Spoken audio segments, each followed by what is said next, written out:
하이엔드 북토크. 오늘은 또 의미 있는 날이라 또 금요일 밤이기도 하고요. 그리고 어제가 서점의 날? 네. 그렇더라고요. 네네. 11월 11일이 서점의 날이더라고요. 네, 보통은 이제 빼빼로데이라고 알고 있는데 또 11월 11일은 서점의 날이었습니다. 바로 어제. 그리고 오늘 12일 또 저희가 서점의 날을 기념하기 위해서 이런 북토크를 만들었던 건 아닌데 또 마치 서점의 날을 기념하는 듯한 북토크가 되었습니다. 저는 니은서점 마스터 부텐더 노명우이고요. 또 옆에 계시는 두 분은 또 각각 지역과 어떤 관록을 자랑하는 아주 유명한 서점의 대표 두 분을 모셨습니다.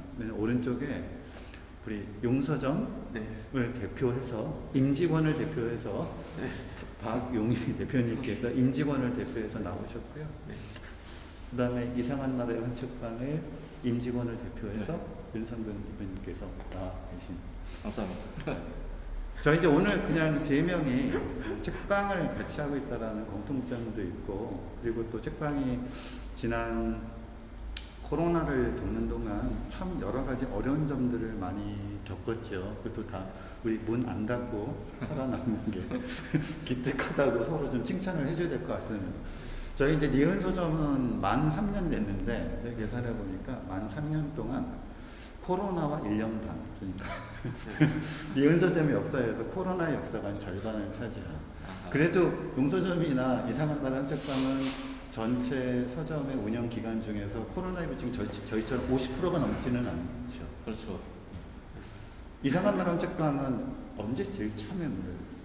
이상한 나라 헌책방은 2007년이고 올해로 15년이 됐죠. 그럼 진짜 공교롭게. 한국에서 15년 된 책방이면 거의 레전드급 전설. 근데 헌책방계에서는 또 그렇군요. 헌책방계에서는 중무렉입니다. 네, 그렇습니다. 꼬시렉이라고 꼬시렉. 아 그래? 네, 꼬시렉이라는 표현이 있습니다. 저희 이제 오늘 그 북토크는요, 지금 인스타 라이브로도 중계되고 있고, 또 지금 현장에 나와 계시는 분들도 계십니다. 저희가 이제 그 방역 수칙을 지켜가면서 이 라이브를 수행하기 위해서 현장에는 최소한의 인원들로 아주 엄선된 분들만, 아주 까다로운 선발 과정을 통해서 선발된 분들만 각계 대표분들을 모셨습니다. 그리고 또 인스타 라이브를 보시는 분들은 저희 라이브 보시면서 또 이 앞에 계신 분들한테 궁금한 점이나 질문 같은 거 있으신 분들은 채팅을 올려주시면 저희가 이렇게 보고 있으니까요. 또 거기에 맞춰서 답도 드리도록 하겠습니다. 먼저 그것부터 시작해보면 좋을 것 같아요. 각 서점을 소개하는 것부터. 자, 아마 용서점을 잘 아시는 분도 있으시지만 또 낯선 분이 있을 수도 있고, 또 이상한 나라 헌책방을 가보신 분, 또 잘 아시는 분도 있으십니다만 아직 가봐야 되겠다고 마음 먹고 아직도 한 번도 못 가본, 대표적으로 제가 가야지 하면서 이상한 나라 헌책방을 못 가보고 있는데 죄송합니다. 먼저 각 서점을 소개를 좀 해주시면 좋겠습니다. 먼저 하시죠. 그 업력 순서라고? 아니 멀리서 온 저희 니은 서점에서 가장 먼 거리부터 시작해요. 아 네. 저는 용서점이라는 책방을 하고 있고요. 그 부천에 있습니다. 부천에 역곡동이라는 동네에서 이제 책방을 하고 있고요. 용서점은 새 책하고 중고책을 함께 다루는 책방이에요. 그래서 이제 새 책도 있고, 이제 원래 처음에 제가 책방을 시작할 때는 이제 중고책방으로 시작했어가지고 중고책방을 하다가 이제 사정이 있어가지고 역곡으로 이제 이사를 온 케이스예요. 그래서 이제 좀 더 큰 공간에 있다가 작은 곳으로 옮기면서 그거에 맞춰서 컨셉을 바꾼 게 약간 동네에서 새 책도 있고 중고책도 있는 그런 공간을 만들어야겠다 해가지고 이렇게 만들게 됐고요. 근데 용서점의 특징은 동네 사람들이 모여서 같이 하는 모임들이 굉장히 많았었어요. 코로나 전까지. 그래가지고 동네 사람들이 모여서 글쓰기나 필사 모임이나 뭐 고전 읽기 모임 같은 거를 뭐 되게 많이 했었고요. 그래서 제 많을 때는 한 100명 정도 명까지 모임에서 같이 참석을 했었고 한 번에 100명. 그 회차 때요. 그러니까 이제 한 모임이 보통 8명 정도 모임을 하는데 이제 그 모임들이 뭐 요일별로 막 있고 그리고 이제 그 중에서는 이제 작가가 오셔가지고 같이 막 글쓰기 배우는 강의도 있고 그때 윤성근 작가님이 오셨었죠. 네. 그래가지고 코로나 전까지 제가 제일 어떻게 보면은 좀 배우고 교류했던 게 윤성근 작가님이었어요. 그래서 용서점의 튜터 같은 선생님을 제가 모시고 지금 같이 북토크를 하고 있는 게 저한테는 또 되게 뜻깊은 시간인 것 같습니다. 그래서 그럼 표현이 좀 이상합니다만 이상한 나라의 헌책방이 용서점을 키워주셨죠. 낳고 키웠다? 아니, 그게 약간 좀 무색이긴 한데 어쨌든 네 소개하다가 너무 딴 얘기 많이 한 것 같긴 한데 어쨌든 그렇습니다. 두 분은 그 전에는 서로 모르시는 사이 있었나요? 그쵸. 제가 원래 예전에 헌책방 애독자였어가지고 이제 손님으로 책방으로 가고 이상한 나라 헌책방을 제가 찾아봤죠. 용서점 맞아요. 용서점에 자주 다니는 손님이 맞아요. 우리 책방에 오셨더라고요. 그래가지고 우리 책방에 오셨는데 우리 책방에 와서 너무 용서점 말씀만 하셔가지고 어떻게 생긴 곳인가 궁금해가지고 맞아요. 한번 가봤어요. 되게 멋있더라고요. 저도 많이 배우고 있습니다. 저는 이제 올해 말씀드렸다시피 올해 이제 15년이 됐는데 그러다 보니까 좀 뭐 개인적으로 약간 좀 타성에 젖은 그런 느낌도 없지 않고 그러던 와중에 또 용서점에서 하는 여러 가지 모습들을 보고 굉장히 많이 반성도 되고 저도 스스로 이제 공부도 되고 그런 지경이 있습니다 지금은 사실. 그럼 이제 연차로 보면 저희 니은서점이 제일 어리고 갓난아기고 그 이제 저희 니은서점은 헌책을 취급하지 않고 저희는 이제 새 책을 취급한 서점이고 근데 이제 그래서 저희가 이걸 왼쪽이라고 할까요? 오른쪽이라고 할까요? 그냥 편의상 그냥 왼쪽이라 하겠습니다. 이렇게 왼쪽에 니은서점이 있다면 가장 니은서점과 비교해 볼 때 정말 넘사벽인 연륜을 자랑하는 이상한 나라의 헌책방이 또 오른쪽에 있고 제가 이상한 나라의 헌책방은 또 헌책을 위주로 하고 네. 계시고 근데 또 용서점은 어떤 서점의 나이로 치자면 사이이고 또 용서점은 헌책도 하지만 동시에 또 새 책도 하고 두 가지를 다 병행하고 계셔서 그러면 이제 용서점이 딱 가운데 있는 것 같습니다. 네. 바꿀까요 자리? 중도 우파로. 네. 제가 원래 중간을 좋아합니다. 그래서 제가 본의 아니게 좌파를 먹었습니다. 니은서점 포기하셔야 될 것 같은데요? 네. 저 아직 안 했어요. 끝났어요. 자연스럽게 제 속으로 넘어갔는데 여튼 올해 15년째 은평구에서 이상한 나라의 헌책방이라는 이름으로 헌책, 중고책을 사고 팔고 하는 일을 하고 있고요. 말씀드린 대로 이상한 나라의 앨리스를 좋아해서 이러고 다닙니다. 모자장수 컨셉으로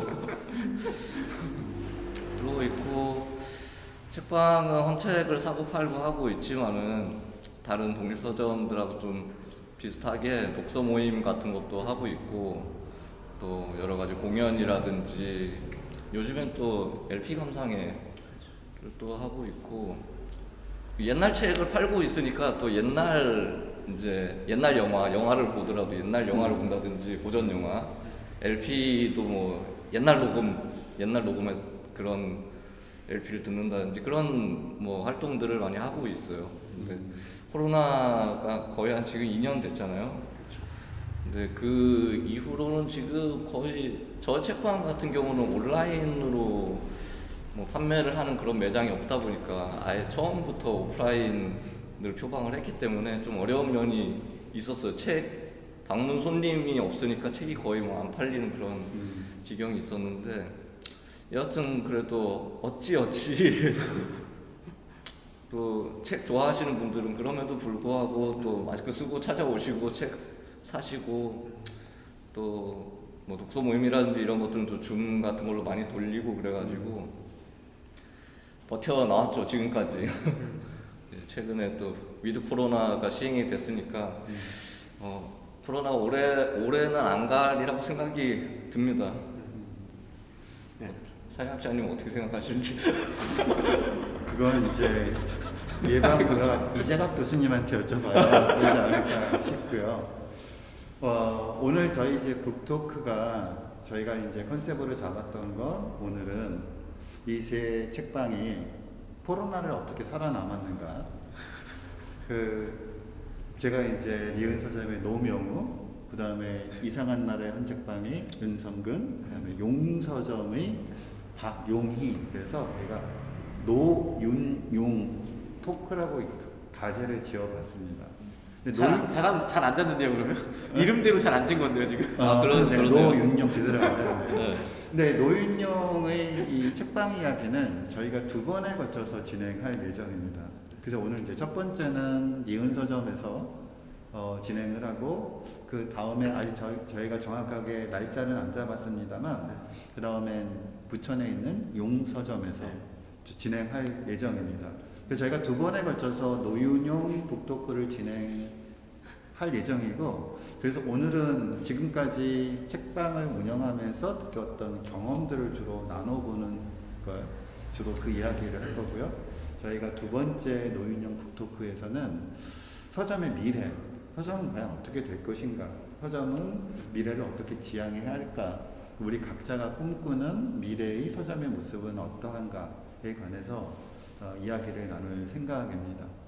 그리고 또 저희가 오늘 나누는 책 주제가, 토크의 주제가 또 독자 여러분들과 서점을 주로 이용해 주시는 여러분들과 함께 고민해야 될 부분이기도 하기 때문에 여러분들의 활발한 참여, 질문해 주시면 저희로서는 정말 고맙겠습니다. 그리고 저희가 이제 아직은 뭐 위드 코로나이긴 하지만 조금 조심해야 하는 상황이어서 저희도 이제 마스크를 벗고 진행을 하면 훨씬 더 좀 발음도 좀 선명하고 그렇겠습니다만 저희가 조심하는 차원에서 그냥 마스크를 쓰고 진행을 하겠습니다. 그래서 조금 발음이 불명확하게 들려도 그 점은 좀 양해해 주시기를 부탁드립니다. 그리고 제가 아까 용서점 소개하면서 이 소개를 하는 걸 깜빡 까먹었는데 또 각 서점이 각 서점을 대표하는 책이 있잖아요. 이게 용서점에 관련된 책입니다.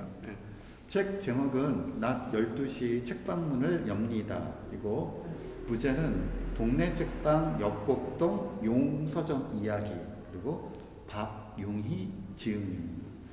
먼저 이 박용희 작가님께서 이 책을 잠깐 소개를 좀 해주시죠. 이게 사실 되게 좀 약간 울컥하는 게, 제가 용서점 책이 2020년 5월 8일에 나왔어요. 출간이. 그 얘기는 뭐냐면 코로나 중에 나온 거죠. 그래서 공식적으로 북토크를 못했어요. 제가 지금 용서점 밖에, 그러니까 용서점 안에서 그냥 친구들이랑 그 라이브 켜놓고 한 적은 있는데, 이렇게 외부에서 공식적으로 누군가에게 용서점의 책을 이렇게 들고 이야기하는 게 처음입니다. 2년 만에. 그래서 일단 이 기회를 그래서 이게 뭔가 이런 기회를 마련해 주신 어떤 이런 공간 루트와 또 니은 서점 노명우 또 대표님께 감사를 좀 드리고요. 이 책은 그냥 정말 재밌게 읽을 수 있는 책방의 이야기예요. 그러니까 제가 원래 처음에는 제가 동네 책방을 하려고 시작한 게 아니라, 저는 큐레이팅 중고 책방을 하려고 이제 마을 밖에 있는 공간에서 시작했는데, 불가피하게 이제 역곡에 있는 그 마을 속으로 이제 정말 주택가 안에 용서점이 있거든요. 그래서 이제 거기를 들어올 때는 여기서 뭘 어떻게 해야 되나라는 생각이 있었거든요.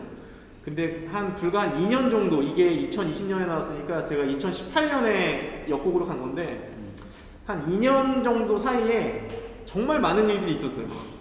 그러니까 정말 많은 사람을 만나고, 정말 아이부터 할머니까지, 뭐 이렇게 일용직 노동자부터 전문직 뭐 의사나 변호사까지 정말로 다양한 사람들이 마을에 살잖아요. 그분들이 용서점을 이용하면서 그러면서 이제 일어났던 여러 가지 이야기들이 이 책 안에 담겨 있고, 보시면 낮 12시 책방문을 엽니다라는 이 제목 책을 보고 많은 분들이 야 되게 한가롭고 여유로운 삶을 사나 그래서 아 책방은 저렇게 여유가 있는 직업이지라고 하는 분들이 이제 종종 있었는데 실제로 용서점이 되게 늦게 열었어요. 근데 그게 뭐 여유로워서가 아니라 사실 제가 개인적인 상황이 이제 어머니를 좀 간병하면서 책방을 해야 되는 상황이었어가지고 이제 낮에는 이제 간병을 하고 오후가 돼야 책방에 와서 열 수 있는 상황이었어가지고 이제 용서점의 특징이 그래서 좀 늦게 여는 책방이었어요.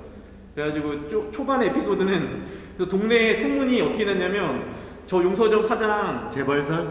차를 봐라. 차가 무슨 차인지 봐라. 저 사람 되게 부잣집 아들이 약간 그런 뭔가 취미 생활하는 거다라는 소문이랑 또 하나는 저 사람 공무원이다. 그래서 공무원이 퇴근하고 와가지고 이거 자기 취미 생활하는 거다라고 그렇게 약간 이제 동네에서 처음에 조금 소문이 나기도 했던 네 그런 또 제목에 의미가 있는 책입니다. 네. 이상입니다. 처음 얘기해봐요. 네. 그래서 이 책은 사실 용서점을 사랑하시는 분이라면 제일 좋은 건 용서점을 응원하는 가장 좋은 방법은 용서점을 방문하셔서 다른 책도 사시고 함께 이 책도 사주시는 게 용서점에 대한 가장 강력한 응원이 될 겁니다. 제가 그 지하철을 타고 용서점을 가봤는데 부천역에서 내려서 역곡역. 역곡역. 네. 그러면 거의 상상시장이죠. 네, 맞아요. 네, 상상시장이라고 하는 아주 재미있는, 저는 시장이 없는 동네에 살아서 그런지 사실 용서점에 간다고 치면 용서점을 가는 재미도 있지만 전 개인적으로 상상시장을 지나가는 재미도 굉장히 커요. 진짜 시장이 되게 알차고 제목처럼 상상시장이라는 제목처럼 아마 시장, 살아있는 시장을 오랫동안 못 보셨던 분들은 그 상상시장을 보시면 정말 기분이 되게 좋아지실 겁니다. 그 역곡역에서 내려서 상상시장을 쭉 통과하고 길을 하나 건너면 바로 용서점이 있는 동네가 나옵니다. 거기 가셔서 이 책을 구매해 주시면, 물론 니은 서점에서 이 책을 구매해 주셔도 좋지만 그보다 더 좋은 건 기왕이면 용서점에 가서 용서점에서 용안도 뵙고 또 책도 사고 그랬으면 좋겠다 부탁드립니다. 아 감사합니다. 그 이제 윤상근 대표님도 역시 네. 또 책을 또 빼놓을 수가 없는데 네. 가장 최근 책 네. 여러 권 내셨는데 네. 최근에 나온 책이죠? 그렇습니다. 서점의 말들. 서점의 말들 책 또 소개해 주시죠. 최근에 나온 책입니다. 서점을 좋아해서 저도 서점을 하고 있지만 서점을 또 좋아해서 서점의 말들이라고 하는 유유출판사의 말들 시리즈가 여러 권 있는데 그 중에 한 권으로 서점의 말들이라는 책을 또 감사하게 쓸 수 있게 됐거든요. 여러 이제 서점에 관한 이야기들, 단상들을 담고 있고요. 아마 책하고 서점을 좋아하시는 분들이라면 재미있게 읽을 수 있는 그런 책이고요. 특이한 공간을 하고 있다 보면 별명이 많이 생기는군요. 12시에 여니까 정말 공무원이나 부자가 아니냐는 그런 그 의혹을 또 받기도 하는데 저도 그런 의혹들이 좀 있거든요. 심지어 문 여는 시간이 3시예요. 오후 3시에 열고 밤 좀 늦게까지 하고 있는데, 왜냐하면 동네 사람들이 이제 퇴근하고 그렇죠. 오시는 그런 걸 또 지향하고 있기 때문에 3시부터 시작해가지고 늦게까지 하고 있고, 또 특이한 거는 문 여는 날이 수목금토 주 4일만 주사금 네, 가장 선진적이네요. 그렇죠. 우리의 미래 주 4일 근무. 그렇습니다. 주 4일만 근무를 하고 있기 때문에 또 사람들이 은평구 주사파다 그런 별명도 또 지어주시고 그랬거든요. 여튼 뭐 서점의 말들에 그런 재밌는 이야기도 쓰여 있고요. 또 저희 서점은 그렇게 운영이 되고 있는 그런 곳입니다. 그 이상한 날의 헌책방은 헌책을 취급하지만 네. 예외적으로 이 책은 이상한 날 헌책방에서도 판매하지 않나요? 아, 그 책만큼은 새 책으로 팔고 있습니다. 네, 그러니까요. 그러니까 이 윤상근 대표님의 서점의 말들을 구입을 원하시는 분은 저희 니은 서점에서 사셔도 되지만, 그 용서점에서 사셔도 되지만, 그래도 제일 의미 있는 건 이상한 날의 헌책방을 가셔서 또 여기서 서점의 말들이라는 책을 구매해 주시면 가장 이상한 나라의 헌책방을 응원하는 가장 좋은 방법이 아닐까. 그런데 네. 좀 다르게 다른 서점에서 좀 사주셨으면 더 좋을 것 같아요. 왜냐하면은 저도 이 책을 어디서 뭐 전 새 책을 파는 곳이 아니기 때문에 어디서 떼어가지고 파는 건 아니잖아요. 네. 들여오기가. 아 그렇군요. 저도 그냥 새 책을 사가지고 진행하는 거거든요. 네. 그래서 이 책을 저희 책방에서 사봤자 저한테 경제적인 이득이 1도 없어요. 그러니까 인세 10% 돌아가는 것 이외에는 네. 판매로 인한 이득은 없으시군요. 그렇죠. 다른 서점에서 사주시는 게 오히려 저에게 네. 큰 도움이 되고. 그럼 이렇게 양해를 해주셨으니까 서점의 말들은 리은 서점과 용서점에서 구매를 해주시고 이 이상한 나라의 헌책방에 가서는 이상한 나라의 헌책방에 판매 이윤이 돌아갈 수 있는 네. 이상한 나라의 헌책방에 아주 희귀한 책들 많이 갖고 계시잖아요. 좋은 네. 책들. 네, 정말 그 지금으로서는 번역되기 힘든 그런 책들. 지금 우리나라가 저작권 협약, 국제 저작권 협약에 들어간 지가 그렇게 오랜 일이 아니잖아요. 그렇기 때문에 그 전에 막 전에 나오는 책들. 번역됐던 책들 중에 지금은 저작권 문제 때문에 아예 번역할 수도 없는 그런 책들도 많이 있거든요. 그런 책들도 있고 또 제가 이상한 나라의 앨리스 좋아하다 보니까 영국의 빅토리아 시대에 대한 관심이 되게 많거든요. 그래서 그 당시 그러니까 1800년대 중후반부터 2차 대전 뭐 그때 지금까지의 영국이나 유럽에서 나온 그런 책들도 조금씩 갖추고 있거든요. 그런 책들을 구매할 수 있습니다. 그 말씀 들어보니까 진짜 이상한 나라의 헌책방은 덕후들을 위한 공간. 또 윤성근 대표님 자체가 이 덕후의 분위기가 물씬 풍기는데요. 오늘 저희가 이 단톡방을 3명이서 만들었고 이제 어떻게 이 오늘 북토크를 진행할까 이런 이야기 저런 이야기를 하다가 자꾸 한 분이 누구라고 말씀은 안 드리겠습니다만 드레스 코드를 정하자라는 말씀들을 계속 해주셔서 그래서 이제 나왔던 게 아마 모자를 쓰자라는 드레스 코드 모자 얘기를 윤성근 대표님이 말씀하셨죠. 저는 매번 원래 코드 네. 모자 장소 컨셉이니까. 그리고 또 용님도 늘 모자를 쓰고 다니시기 때문에 두 분은 이렇게 모자를 드레스 코드로 정하는 게 별로 문제가 없었습니다만 저는 원래 모자 쓰는 걸 싫어해서 저는 좀 반항하기 위해서 일부러 두 분들이 굉장히 튀는 차림으로 오실 것 같아서 저는 또 평상시와 달리 굉장히 나는 점잖은 거로 승부를 걸어야 되겠다라고 이렇게 입고 왔는데 사실 윤성근 대표님은 제 기대했던데 부응하시는 진짜 이상한 나라의 앨리스 복장으로 오셨는데 용님은 좀 다소 실망입니다. 네? 실망까지 할 게 있나? 좀 파격적인 어떤 의상을 입고 오실 거라고 제가 예상을 했었었는데 여기서 모자를 벗으면 파격적이에요. 아 그쵸. 예. 제가 모자를 벗으면 파격적이긴 한데 예. 저는 뭐 북토크까지 파격적으로 할 건 아니야. 또 이제 두 분 이렇게 소개해 주셨지만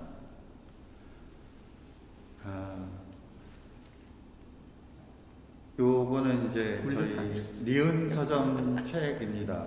그 리은 서점 책은 책 제목은 그냥 염원을 담아서 이러다 잘 될지도 몰라 라는 주문을 넣어봤습니다. 책 제목에 이렇게 이러다 잘 될지도 몰라 라고 쓰면 잘 될지도 잘 될 것 같다라는 생각 때문에 이렇게 해봤는데 네, 또 코로나를 좀 분투를 하고 있는 중이고요. 아까 12시에 문 연다고 하셨고 네. 저희는 2시에 열거든요.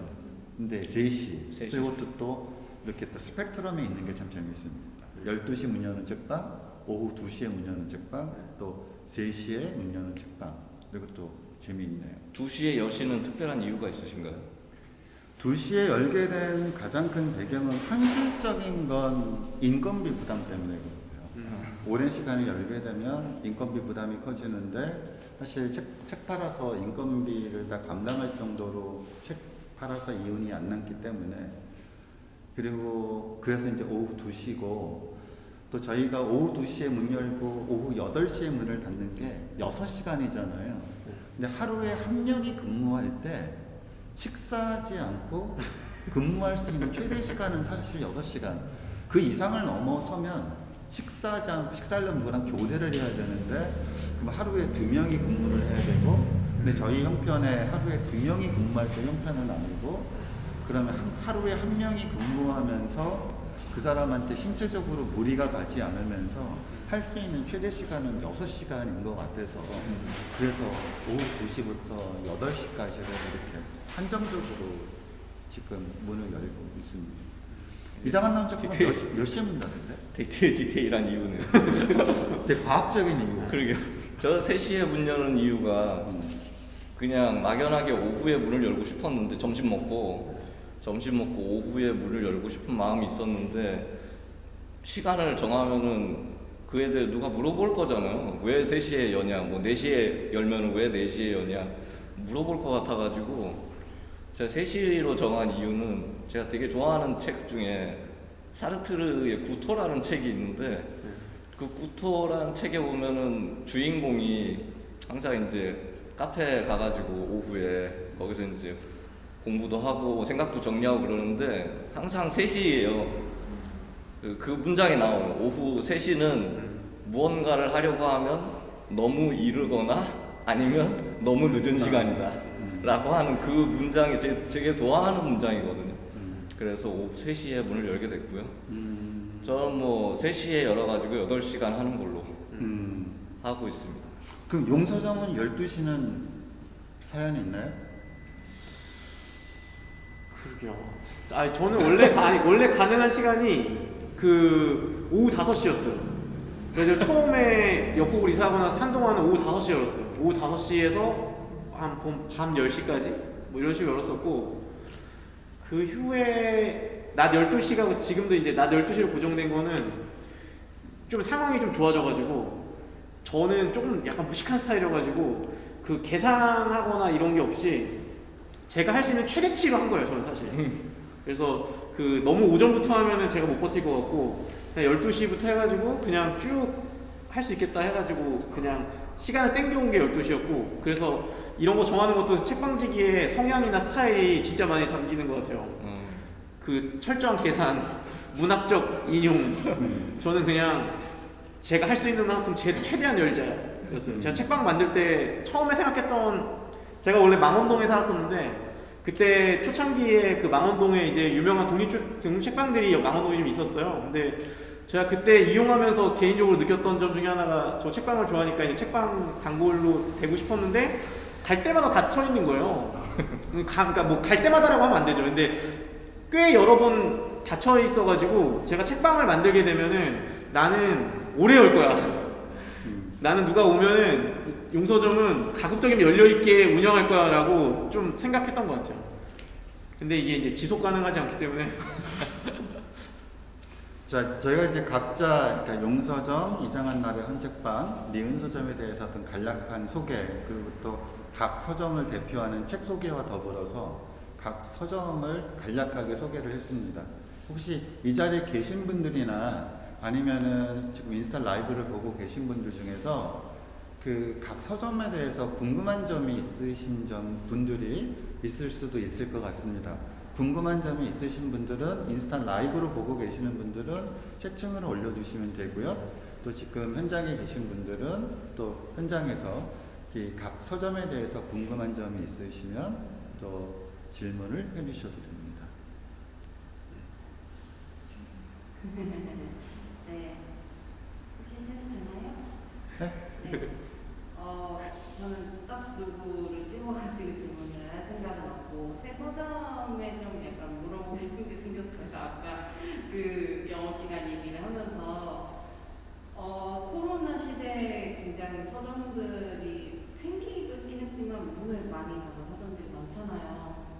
근데 이제 서점을 운영을 하는데 보통은 이제 서점 사장님께서 이제 1인으로 운영을 하시는 경우 많지만 이제 책방 지기분들도 이제 여러분들 고용해가지고 하시는 경우도 있기는 한데 그런 책방 노동자들에 대해서는 각자 어떻게 대우를 하는지 좀 그 점이 저는 좀 갑자기 궁금해졌어요. 그 영업시간 얘기를 하다가 이제 그 노동에 대한 이야기도 나오고 그래서 혹시 한 번씩 답변 답변을 해주시면은 좀 더 좋지 않을까라는 생각이 들어서 손을 들고 질문하게 되었습니다.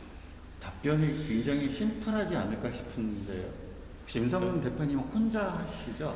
저는 혼자 하고요. 그런데도 불구하고 또 사람이 필요할 때가 그쵸. 있어요. 네. 맞아요. 왜냐하면은 일단 근무 같은 경우는 제가 주 4일 하고 있기 때문에 다른 사람을 쓰거나 그럴 필요는 사실상 없는데 홈책방의 특성상 어디 가서 책을 사입을 해온다든가 이럴 때는 그래서 또 방문 매입 같은 거 어느 집에 가서 방문 매입을 한다든지 그런 게 있잖아요. 그런 경우에 혼자 하기는 정말 어려운 경우도 있거든요. 막 몇백 권, 막 1000권, 2000권 이렇게 되는 경우는 혼자 하기 어려운 경우가 있는데 그런 경우는 이제 지인 찬스? 손님 중에 진짜 그런 거를 좋아하시는 분이 있어요. 책 막 들고 막 옮기고 막 이런 거를 좋아하시는 분들이 있어 희한하게. 그런 분들 가끔 전화해가지고 부른다든지 아니면은 최근에는 옆에 있는 용사장님을 불러가지고 같이 책을 가져오기도 하고 그런 식으로 하고 있어요. 그 설명하시는 중간에 그러니까 이제 사입 네. 뭐 이런 표현 쓰셨는데 저도 이제 용님한테 얘기를 많이 들어서 조금 그 용어에 좀 익숙해졌습니다만 아마 들으시는 분들 중에서 헌책방들은 도대체 책을 어떻게 그러니까 책을 이렇게 전시되어 있는 책들이 공급되는 방식에 대해서 궁금해하시는 분들도 있으실 텐데 말씀하신 김에 뭐 약간 설명해 주시면 좋겠어요. 보통 헌책방도 새 책을 다루는 것하고 비슷하게 그 도매상이 존재하긴 존재해요. 근데 새 책을 다루는 것처럼 이렇게 시스템이 잘 갖춰져 있는 건 아니라서 되게 저도 도매상을 통해서 구매를 할 때도 있지만은 이제 손님들이 많이 이제 생기다 보니까 지금은 이제 손님들을 통해 가지고 개인적으로 집에 가가지고 사입하는 경우가 많이 있고 또 이건 뭐 일본 말입니다만은 낙가마라고 하죠. 낙가마. 네. 그건 무슨 뜻인가요? 네? 뭐 일본 말로 동료라는 뜻인데 음식점 같은 경우라면은 이제 재료상 같은 걸 이제 낙가마라 그러고 하여튼 그 업무의 보조적인 역할을 해주는 그런 컨텐츠를 대주는 전문적인 사람들이 있는데 그런 분들한테 구입을 하기도 하고요. 이제 요즘에는 대부분 이제 손님들한테 개인적으로 방문해서 매입하는 경우가 많아졌어요. 이제 다시 이제 용님 아까 질문 주신 거에 대한 답변 듣고 또 제가 또 추가적으로 또 설명 듣다 보니까 궁금한 게 있어서 또 제가 또 한 번 질문 드리겠습니다. 먼저 질문하신 거에 대해서 답변을. 그 노동 관련해서 생각해보니까 세 곳이 다 다를 것 같긴 해요. 그 방금 말씀하신 거는 그 혼자 하시는데 가끔 이제 건 바이 건으로 쓰시는 거고. 그렇죠. 용서점은 초기부터 그랬는데 제가 이제 워낙 부족한 사람이고 빈틈이 많으니까 그 용서점 동네 손님들이 용서점을 많이 도와주셨어요. 초기부터. 그래서 제가 왜냐면 막 일하다 갑자기 가야 되는 상황들이 생기고 그랬거든요. 자리를 비워야 되거나 이런 일이 생길 때가 있었는데 그러면은 이제 용서점 손님 중에 막 빨래하다가 중간에 와가지고 저 대신에 서점 봐주고 뭐 이런 식으로 용서점을 제가 혼자 운영하는 게 아니라 용서점의 좀 진성 멤버들이 좀 같이 꾸려가는 느낌이 옛날부터 있었어요. 초기부터. 그래가지고 그 후에 좀 지나서는 이제 용서점에 쿠루라는 호칭이 아예 생겼어요. 용서점에는 약간 이제 쿠루라는 이름으로 멤버들이 있는데 이분들은 손님은 손님인데 약간 주체적인 손님들이에요. 그래가지고 이 쿠루 중에 뭐 어떤 분은 쿠루로서 뭔가를 같이 역할을 감당하기도 하고 그래서 이제 공식으로 고용된 직원이 아니라 용서점에 대해서 약간 주인의식을 가진 쿠루들이 좀 존재해서 그분들이 이제 그동안에는 좀 같이 해왔고 최근에 이제 용서점이 2호점을 만들게 되면서 이제 쿠루 너머에 직원을 고용하는 거를 좀 저희가 진행을 좀 한 적이 있는데 하면서 느낀 게 이 진짜 어려운 일이구나. 그래서 제가 그 니은 서점에서 이렇게 북텐더라는 형식으로 누군가에게 페이를 지급하면서 책방이 사람을 고용하는 게 정말 어려운 일인데 하고 계시구나라는 거를 제가 이번에 배웠습니다.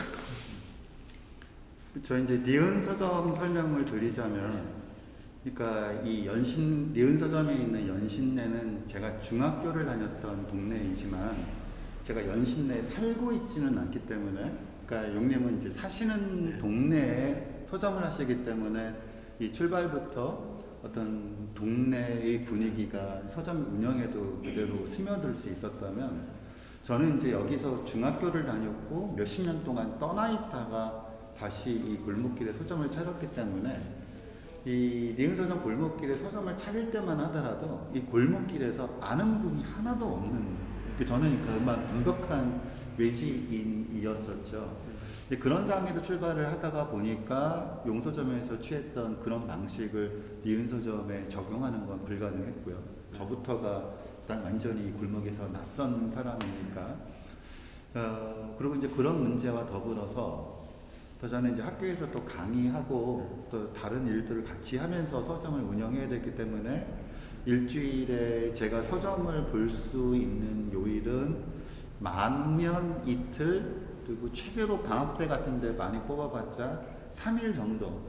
그리고 또 서점이 책 팔아서 이 임대료를 못 뽑는 경우가 많아서 바깥에 나가서 돈을 벌어와야 되는 경우가 더 많다 보니까 그러니까 그야말로 서점을 운영하기 위해서 필요한 돈을 서점에서 순환을 못 시키니까 바깥에 나가서 돈을 벌어와야 되는 일들이 생기게 되고, 그래서 저희는 사실 규모와 걸맞지 않게 처음부터 서점에서 그러니까 고용한, 그러니까 임금을 지급하는 인력을 같이 함께 출발할 수밖에 없었고요. 근데 일단 서점에서 같이 일을 하는 사람들을 구하는 게 생각만큼 쉽지가 않았던 게, 서점 일이라는 게 그렇다고 저희 니은서점이 그렇다고 엄청난 페이를 줄 수 있는 것도 아니고, 그런데 사실 여기서 일할 수 있는 사람한테 요구되는 조건은 페이에 비해서 상당히 까다로운 건 분명해요. 책을 좋아해야 된다. 책을 많이 알고 있어야 된다. 그런 기본 전제 조건을 충족시키는 사람이 서점에서 일을 할 수가 있기 때문에, 그래서 처음에는 이런 사람을 구하기가 정말 쉽지 않았죠. 그래서 이제 처음에는 제가 알고 있는 사람들 중에서, 그러니까 지인 찬스로 아르바이트를 시작하다가 서점이 차츰차츰 자리를 잡으면서 손님으로 오다가 저희 북텐더로 변신한 사람, 그리고 또 북텐더로 일하다가 사정이 생겨서 또 북텐더를 못하게 되면 나가면서 또 자기 친구 중에서 책 잘 알고 책 좋아하는 또 누군가를 또 소개시켜줘서 이렇게 이제 아름아름 서로 이어지는 방식으로 현재 진행되고 있습니다. 그리고 아까 이제 그 책 그러니까 공급하는 방법 얘기하시다가 현장 매입 이런 얘기도 많이 나왔잖아요. 네. 그러면 참 뭐랄까 의미 있거나 특이하거나 아니면 신기했거나 굉장히 인상 깊었던 현장 매입 순간이나 경험 같은 게 있었을 것 같아요. 혹시 저 갔을 때도 네, 용님이나 아니면 윤 대표님은 어떤 현장 매입이 가장 기억에 남으시는지? 다 기억에 남죠. 그리고 이제 뭐 차를 가져와가지고 차를 이제 실어 와야 될 만큼 책을 많이 이제 처분하시는 분 같은 경우는 굉장히 사연이 많아요. 그치. 없을 수가 없어요. 책을 그렇게 그만큼 좋아했던 사람이고 그렇게 많이 가지고 있을 정도면은 그렇게 좋아했던 사람인데 그렇게 많이 이제 남한테 팔 경우에는 그렇게 또 이야기가 많이 있죠. 그래서 건마다 다 이야기가 많이 있는데 그 제 책 속에 또 소재로 활용되기도 하고, 그 중에 제가 그런 경우가 워낙 또 많아가지고 한번 그 중앙경향 잡지에 연재를 했던 적이 있어요. 몇 년 전에. 그래가지고 그걸 좀 풀어가지고 책이 좀 많습니다라는 제목으로 책을 낸 적이 있거든요. 한번 읽어보시면 되게 재밌을 거예요. 거기서 하나 이제 책이 좀 많습니다라는 제목이 탄생하게 된 그런 계기가 된 사건이 있어요. 매입하러 갔는데 그 사건을 잠시 말씀을 드려보자면 전화 왔어요. 그래서 책을 좀 팔려고 그러는데 그 책이 얼마나 됩니까? 라고 하니까 책이 좀 많습니다 라고 하는 거예요. 그래가지고 뭐 많은가 보지 하고서는 책이 많으니까 트럭을 좀 가져오시면 좋겠다 그래가지고 가지고 갔어요. 근데 도착한 곳이 뭐 저기 성북동의 빌라 지하예요. 그래서 들어가 봤더니만은 거기 있는 책이 제가 얼핏 봐도 한 400~500권 정도밖에 안 돼 보이더라고요. 그래서 이걸 다 가져간다고 해도 뭐 1톤 트럭이 아니라 그냥 다마스 정도면은 다 실을 것 같은데 왜 책이 많다고 했는지, 자기가 보기엔 책이 많아서 많다고 한 걸지도 모르겠는데 그런 식으로 저는 좀 낙담을 하고 있었는데 여기 있는 거 다 팔 것 같지도 않고 근데 그분이 책이 있는 곳은 따로 있다면서 같이 가자는 거예요. 그래서 트럭을 타고 같이 갔는데 성북동 넘어가지고 그 부학터널 넘어가지고 그때 정릉에 SK 아파트가 새로 생긴 거 있거든요. 거기에 32평짜리 아파트인데 거기에다가 책을 다 넣는 거예요. 32평 아파트가 다 책. 네. 좀 많네요. 엄청 많죠. 근데 그분이 정말 건물 안전에도 문제가 생기지 않을까 진짜 걱정도 되는. 신축 건물이라 괜찮을 것 같긴 한데 사람이 거기 살 수 없을 정도로 책을 많이 넣어놨더라고요. 본인이 말씀하시기에 그냥 회사원인데 열심히 노력을 해가지고 아파트를 산 거예요. 그 이유는 책을 담아 놓으려고. 책이라는 게 지금 지하에다가 나누면은 책이 그쵸. 상하잖아요. 습기도 있고. 그래가지고 햇볕이 잘 드는 어떤 공간을 원했었는데 오로지 책을 위해서 30평대 아파트가 좋은 필요했던 거예요. 네. 책집이네. 거기다가 엄청나게 한 제가 얼핏 보기에 한 2~3만 권은 돼 보였거든요. 그 아파트에 거기서 한 2,000~3,000권 정도를 가져오긴 했는데 여튼 뭐 그런 분이었어요. 책한테 자기 집을 그냥 할애하고 본인은 그분은 빌라 지하에서 살고 있는 거죠. 그러니까 30평대 신축 아파트는 책들이 살고 본인은 빌라 지하 방에서 살고 있는 거예요. 진짜 신기하다. 그런 책을 워낙 좋아하니까. 근데 책 좋아하시는 분들은 얘기를 해보면은 진짜 책에 빠져 있으신 분들은 좀 이해를 하세요. 그런 부분도.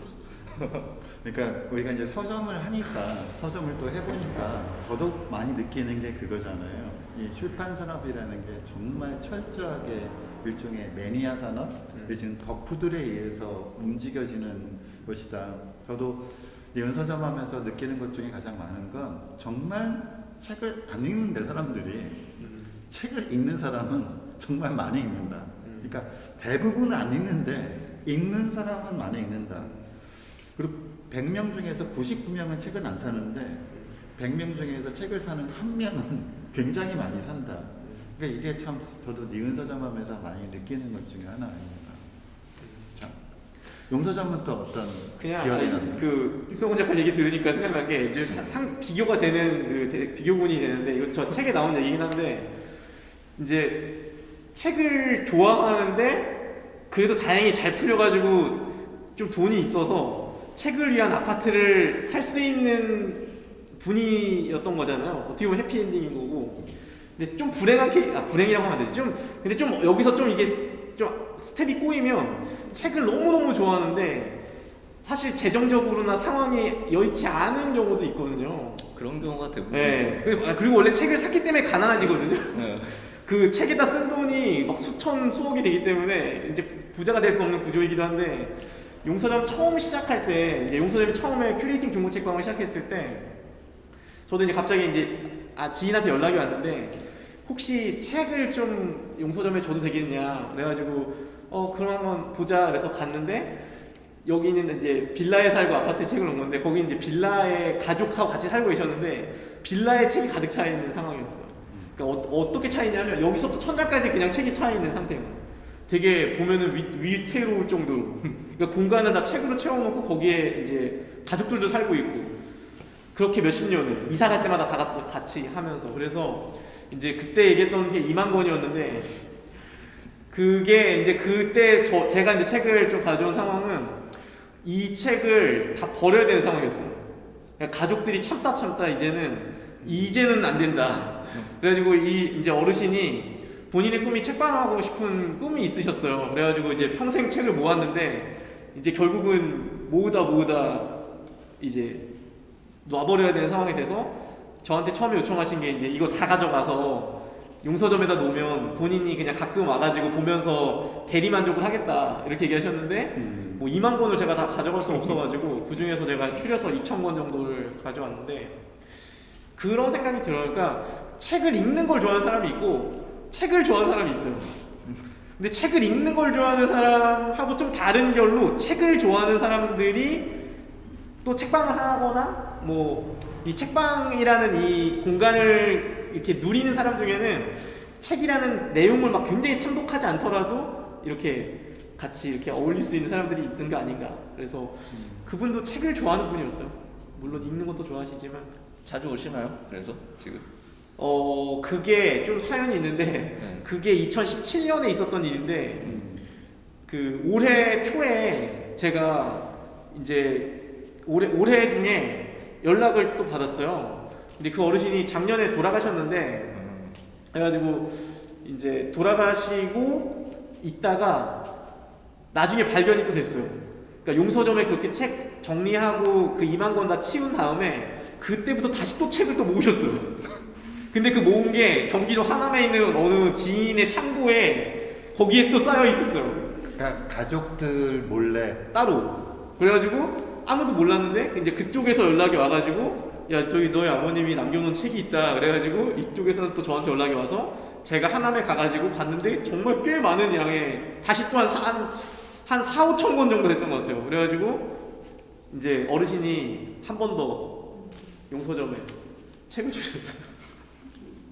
그래서 이게 책을 좋아한다는 게 야 이게 이렇게까지 좋아할 수 있구나 라는 생각을 또 보면서 하게 됩니다. 그래서 책방은 사실 책 읽기를 좋아하는 사람들에 의해서라기보다는 책 자체에 대한 애정이나 책방이라는 공간에 대한 애정, 책을 수집하는 거 이런 거에 대한 애정 있는 분들이 사실은 책방을 지탱하는 힘이 아닌가 하는 생각도 들어요. 읽을 만큼만 사면 아마 대부분의 책방들은 운영하기가 어려울 겁니다. 그렇죠. 아무리 책을 많이 읽는 사람이라 하더라도 일주일에 한 권을 읽는다라는 건 사실 쉽지 않은 일이고 물론 어떤 책을 읽느냐에 따라서 다르기도 하겠습니다만 저 같은 경우도 한 달에 책 많이 읽어봐야 10권? 엄청 아니 그래서 전 책 읽는 게 직업인 사람이니까 그러니까 읽고 있었네요. 책 읽는 게 직업인 사람도 직업인데도 제가 한 달에 읽을 수 있는 책이 뭐 10권, 20권 그 정도뿐이 안 되니까 회사 다니고 그런 사람들은 사실 한 달에 한 권, 2권 읽기 쉽지 않죠. 참. 근데 이제 우리가 읽는 속도에 맞춰서 책을 산다면 지금도 서점이 위태롭지만 만약에 지금 책을 사시는 분들이 이제부터 나는 책 읽는 속도에 맞춰서 책을 살 거야라고 단체로 결심을 하시면 지금 있는 서점 중에 한 4분의 3은 또 쓰러지지 않을까라는 생각도 슬며시 해봅니다. 안 돼요. 안 읽을 책도 좀 사고 그래야 돼요. 우리 입지도 않을 건데 옷 막 사고 그렇죠. 그러잖아요. 그러니까 저는 항상 생각하는 게 왜 책에만 이렇게 타이트하게 뭔가를 그렇게 조건을 맞아요. 갖추는지 모르겠어요. 맞아요. 옷도 마찬가지고. 옷 말씀하셨으니까 네. 우리 옷장 열어보면 분명히 내가 샀는데 안 입는 옷 누구나 다 있고 냉장고 열어보세요. 분명히 사놓고 그럼요. 유통기한 지나서 버리는 거 식재료 분명히 있고 그럼요. 다용도실 가보면 언제 샀는지 까먹었던 이런 공산품들 굉장히 많죠. 왜 책에 대해서는 이렇게 까다로운 걸까요? 그러게 말이죠. 그러게. 저희한테 물어보시면 답이 없죠. 저희 뭐 헌책 팔아서 새 책 파는 사람, 새 책 사는 사람들인데. 저는 그러니까 새 책을 파는 서점을 하는 입장에서 제가 생각하는 헌책방의 매력이 있는데 그거 뭐냐면 새 책은 되게 순환 주기가 점점 빨라지고 있어요. 그리고 요즘은 거의 시즌별로 책이 움직이는 듯한 딱 석 달 팔리고 나면 더 이상 책이 안 팔리는. 그래서 우리가 몇 년 전부터 한국의 출판 시장에서 가장 아쉬운 점 중에 하나가 스테디셀러가 없어졌다. 모든 게 다 시즌. 딱 석 달 팔리고 나면 그때부터 안 팔리고 그 또 다른 책이 나와서 그 전 책을 밀어내고 그러다 보니까 자꾸 책도 얇아지고 그리고 빨리 대응해서 빨리 책을 내야 되다 보니까 옛날 같으면 이건 책으로 낼 정도는 아닌데 싶은 책들도 사실 종수가 점점 늘어나고 있는 게 사실이고요. 근데 이제 헌책 같은 경우에는 이게 새 책이 점점 이렇게 일종의 패스트 패션화 되는 경향들이 있다라고 하면 헌책들은 정말 독자들에 의해서 발굴되고 진가가 인정받은 책들이 또 다른 회로를 거치면서 책이 재평가되는 과정들이잖아요. 그렇죠. 처음에 나왔을 때 주목받지 못했거나 처음에 나왔을 땐 그냥 아무도 눈여겨보지 않았으나 정말 좋은 책들은 시간이 지나면 그 책을 알아보는 사람들이 생기고 그래서 그 책을 구하려고 하면 이미 절판이 돼서 새 책은 구할 수 없고 그럼 그런 책들은 어디가 있냐고 하면 이런 새로운 유통 경로를 통해서 헌책방에 가게 되면 또 보석과 같은 책들을 발견하게 되는 경우. 저도 최근에 제가 새 책으로 사는 걸 놓쳐서 더 이상 새 책이 공급되지 않기 때문에 중고로 사야 되는 책을 제가 이제 온라인 서점에서 계속 오더 넣으면 실시간 재고가 좀 정확하지 않은 경우가 있어서 제가 지금 4군데에 재고가 있다고 넣었다가 4군데에서 이틀 후 재고가 없다라는 주문 취소 메일을 받고 제가 오기가 생겨서 내가 이 책을 반드시 사고 말리라라고 아주 결심한 책도 있는데 이제 그런 맥락에서 저는 헌책방이 어떤 독서계 생태계의 건강성을 유지하는 데 있어서 굉장히 의미 있는 것이 아닐까 하는 생각을 많이 해요. 그러니까 약간 페이지를 처리하는 방식의 그런 헌책방도 아니고 그리고 또 어떤 골동품적인 가치나 이런 고서적을 취급하는 그런 헌책방도 아니고 그러니까 이상한 날의 헌책방이나 영서점 같은 경우에는 사실은 그 두 가지 우리가 흔히 생각할 수 있는 어떤 헌책방하고는 좀 거리가 있는 헌책방들이잖아요. 그렇죠.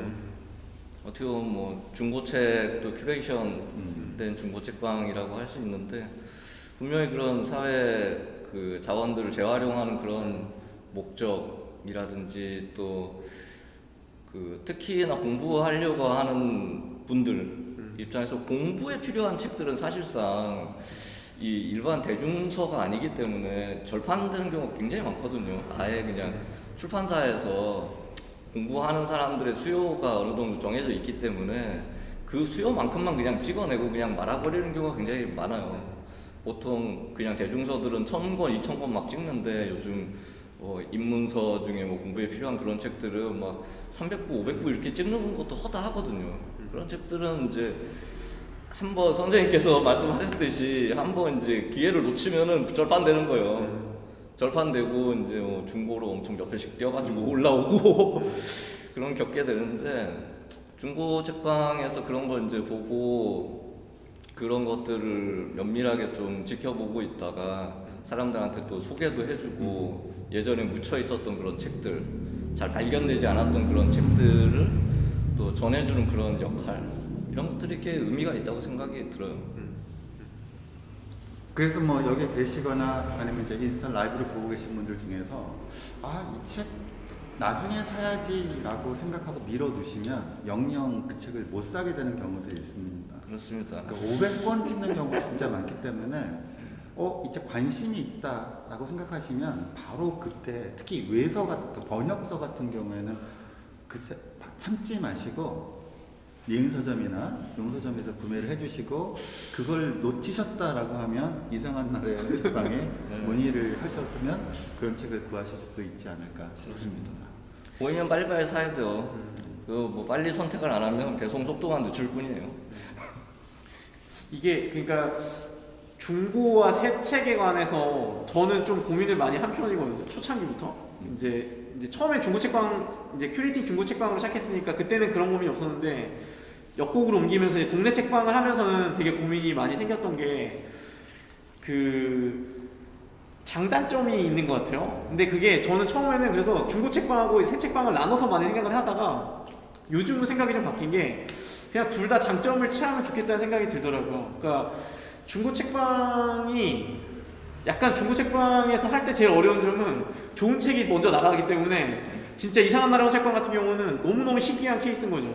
보통은 이 수급이 관리가 안 되면은 책방 안에 별로인 책만 남게 되거든요.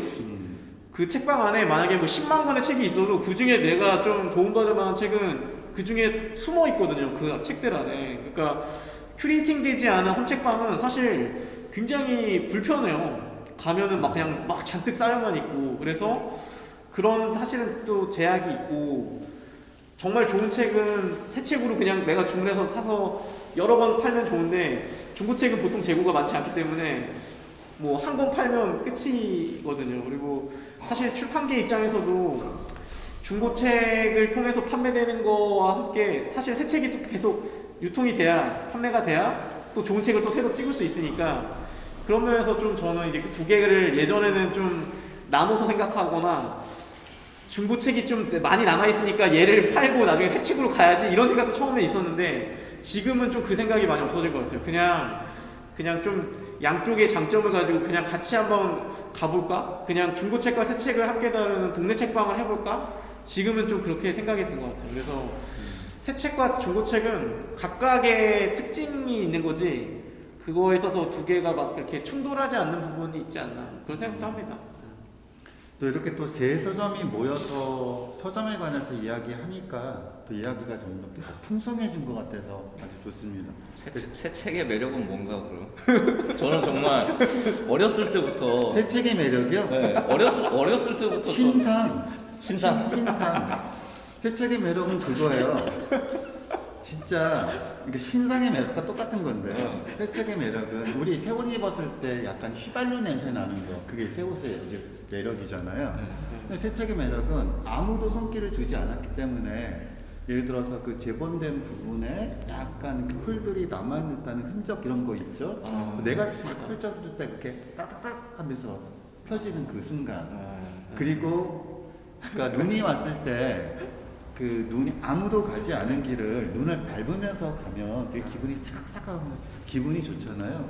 새 책, 아무런 흔적이 없는 곳, 거기에 나만의 발자국을 남긴 밑줄 쫙 메모하는 이 기분, 이건 새 책에서만 느낄 수 있는 감동입니다. 근데 아까 그 노명호 부텐더님이, 그러니까 마스터 부텐더, 그러니까 노명호 대표님이 되게 계산하고 뭔가 이렇게 딱딱 떨어지는 거에 대한 얘기를 하셨는데, 아까 그 고용에 대한 것도 그렇고, 근데 책에 관한 이야기 할 때는 어떻게 보면 되게 로맨티스트 같은 생각이 드는 게, 저는 책이 사실 중고 시장이 좀 커질 수밖에 없는 이유 중에 하나가, 책이라는 게 사는 순간 중고가 돼요.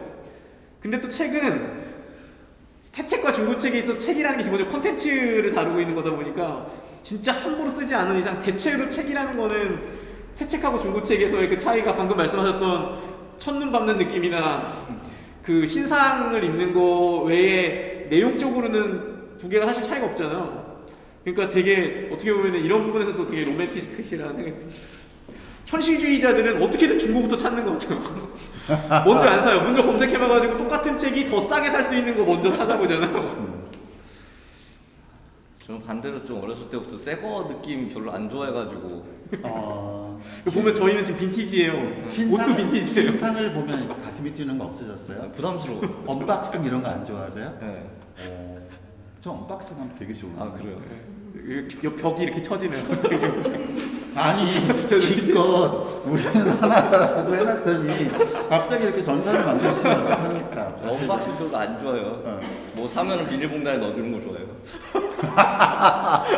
근데 저는 그런 것도 좀 고민이 있긴 있어요. 그러니까 신간이라는 의미랑, 그러니까 새 책이라는 의미를 저는 좀 나눠서 생각하는데, 그러니까 아까 방금 말씀하신 신상의 그거에 대한 거는 이제 또 이제 명호쌤이 갖고 있는 또 직업적인 거나 이런 것도 있을 것 같은데, 저는 새로 나온 책은 기본적으로는 경계를 좀 하거든요. 그러니까 이 책이 검증이 된 건가? 이 책 인기가 많은데 이 책이 사람들이 많이 평가를 받는데 정말 좋은 책인가? 라는 거는 어느 정도 시간이 지나서 독자들이 좀 더 많이 읽고, 뭐 저도 읽어보고 해서 얘는 어떤 분야에서 괜찮은 책이야 라고 나와야 이 책이 저한테 새 책으로서 가치를 갖는데, 이게 이 신간 관련된 이 출판계의 분위기를 보면 먼저 빨리 해야 되니까, 북튜브나 이런 것도 책 나오면 내용도 별로 없는데 빨리 먼저 해가지고 그 책을 내가 선점하려고 하는 형태로 이제 이 새 책과 신간의 이 사이에서 이런 좀 뭔가 이 상업적인 부분이 사실 되게 많이 껴있는 부분이 있지 않나. 그래서 저도 새 책을 다루지만 신간의 막 그런 것보다는 조금 스테디로 오래 두고 볼 수 있는 좀 그런 책들의 새 책을 저는 좀 이제 보는 편인 것 같아요. 그러니까 이제 새 책과 신간을 이제 구별하자면 그 저희 이제 니은 서점에서도 신간에 대한 기본 정책은 그렇습니다.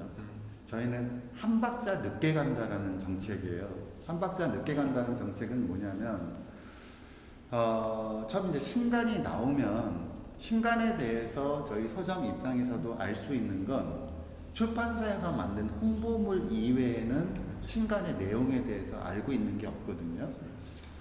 근데 사실 어느 출판사가 자기네 출판사에서 신간을 내면서 그 책에 대한 냉정한 평가를 하겠어요. 대부분 과대평가를 하죠.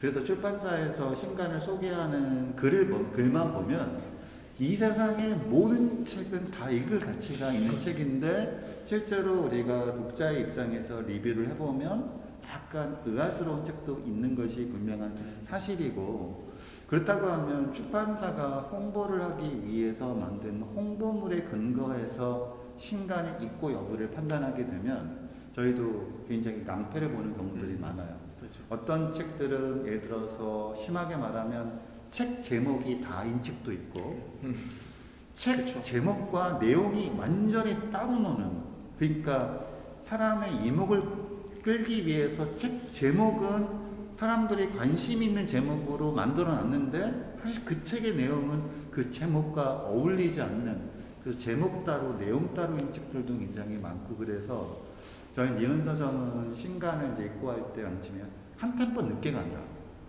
왜냐하면 한 템포 늦게 간다는 건 중요한 건 뭐냐면 또 하나 이제 우리가 출판사에서 만든 홍보물이 그런만 참고하는 게 그런 위험성이 있다면 그 다음으로 우리가 믿어볼 수 있는 건 리뷰어인데 리뷰어에도 사실 거품이 많이 끼어 있거든요.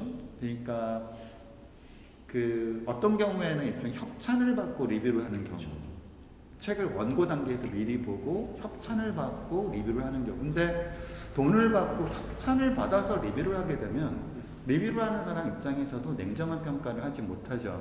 그러니까 물론 책에 좋은 점과 나쁜 점이 있다면 나쁜 점도 있었는데 나쁜 점은 이야기하지 못하고 좋은 점만 이야기하기 때문에 결과적으로 책을 과대평가하게 되는 리뷰가 나오는 거고, 그리고 또 출판사에서 우리 사전 평가단, 리뷰단 굉장히 많이 모집해서 사람들한테 책 미리 주고 리뷰 받고 그 대신 조건으로 온라인 서점에 리뷰 올리는 조건으로 리뷰단을 모집하는데 서평단도 사실은 뭐 서평단으로 했던 분들 이야기 들어보면 쓰고 싶은 대로 다 못 쓴다. 왜냐하면 좀 미안해서, 왜냐하면 자기가 책을 협찬을 받았기 때문에.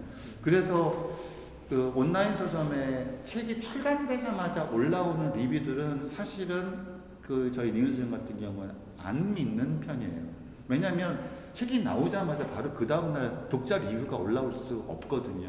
그렇다고 하면 책이 나오자마자 바로 일주일 안에 올라오는 독자 리뷰는 사실은 약간 그 진실성이 의심되는 것. 그래서 저희 니은서점은 신간 입고할 때 한 템포 늦게 가자. 그리고 늦게 가고 될 수 있으면 혹시라도 나중에라도 그걸 발견하면 될 수 있으면 그걸 더 이상 이제 입고를 안 하는 방식으로 진행을 하는 편입니다. 그 새 책과 신간을 좀 구별한다면, 그래서 신간을 취급하는 서점은 이게 힘들어요. 그렇죠. 그러니까 왜냐하면 저희가 일종의 게이트키퍼 역할을 해야 되기 때문에, 그러니까 헌책방은 일종의 리뷰가, 그러니까 과장되거나 상업적으로 개입되지 않은 진정한 리뷰가 있는 어떤 데이터베이스가 있는 편이라고 하면 신간은 그게 없거든요. 그러니까 없는 상태에서 저희도 조금 게을리하거나 조금 그러니까 신경을 안 쓰게 되면 저희도 홍보나 명성이나 이런 건데 그냥 거기에 의해서 좌지우지 되는 일들이 생기기 때문에 신간을 파는 건 그 어려운 점, 지금 그 점이 굉장히 되게 부지런해야 돼요. 그 책을 되게 많이 읽어야 되고. 그렇죠. 많이 읽으시나요? 네. 저 만 3년 됐습니다. 네. 저는 이제 서점을 운영 앞두고 그 이상한 책방 지난번에 갔었던 사람인데 그 책 아직 못 읽었어요. 앞두고 무슨 정보도 없고 그러려고 이렇게 왔거든요. 근데 그 3년을 운영하시는 시점에서 되게 이것도 하고 싶고 저것도 하고 싶고 아니면 이걸 해야 될까 저걸 해야 될까 쪽에 많은 선택과 결정 앞에 있으셨을 텐데 스타트 하실 때 포기해야 되는 것들이 어떤 거가 있었는지 그리고 3년 동안 보시면서 그것들을 포기했던 걸 다시 찾고 채우고 이런 과정이 있으셨는지 일단은 그게 궁금한 게 서너 가지 있는데 일단 그런 것들 제가 지금 시작을 하려다 보니까 되게 많은 것들을 결정해야 되는 게 있는데 어떤 걸 우선순위를 두어서 버려야 될 경우가 있는지 궁금해요. 그냥 한마디 문장으로 표현하자면 어떤 걸 포기했다기보다 할 수 있는 것만 한다라는 게 기본 원칙이었어요. 이게 여러 명이 모여서 아주 조직적으로 자금도 넉넉하게 준비 기간을 오래 거쳐서 할 수 있는 게 아니라 그야말로 혼자서 아주 전전긍긍하면서 한 달 한 달 돈을 걱정해가면서 하는 거기 때문에 어떤 거를 그러니까 서점이라면 이래야 한다라는 것을 리스트를 쫙 만들어 놓은 다음에 그 중에서 내가 할 수 없는 걸 포기하는 방식이 아니라 내가 할 수 있는 게 뭔가만 주로 생각을 했어요. 그렇기 때문에 어떤 걸 포기했느냐라는 질문을 던져면 포기한 건 없는 것 같습니다. 주로 제가 생각했던 건 내가 할 수 있는 게 뭔가만 주로 생각하는 어떤 방식으로 운영을 했죠. 다른 서점도 좀 비슷하지 않을까 싶습니다. 비슷하기도 하고 뭐 다르기도 한데 저 같은 경우는 어떻게 말하면 비슷할 수 있는데 하고 싶어 하는 것을 이제 하셨잖아요. 저 같은 경우는 회사를 이제 다니다가 일반 회사를 다니다가 책방을 시작을 하게 된 건데 그러다 보니까 회사 다니다 보면 정말 하고 싶지 않은 일들을 많이 하고 막 그러잖아요. 너무 짜증나가지고 내 책방을 운영을 할 때는 하고 싶은 것만 해야지. 하고 싶은 것만 한다는 그런 생각보다도 하고 싶지 않은 걸 안 해야겠다. 그런 생각이 든 거예요. 그래서 그런 리스트를 만들어 왔어요.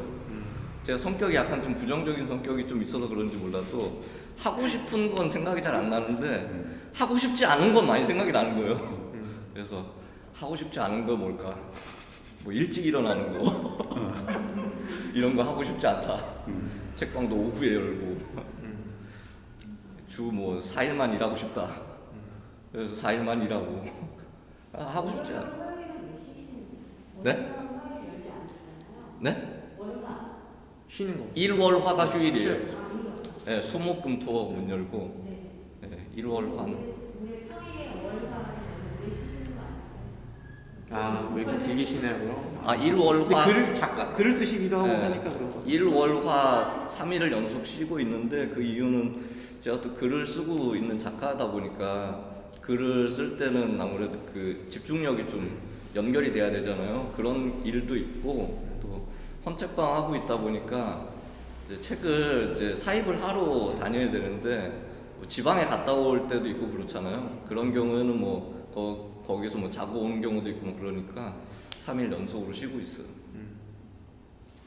저는 이제 원래 출판사에서 일을 했었고 출판사 안에서도 저는 이제 책방에서 또 일을 했었기 때문에 처음에 이제 책방 매니저를 좀 했었기 때문에 조금씩 다르더라고요.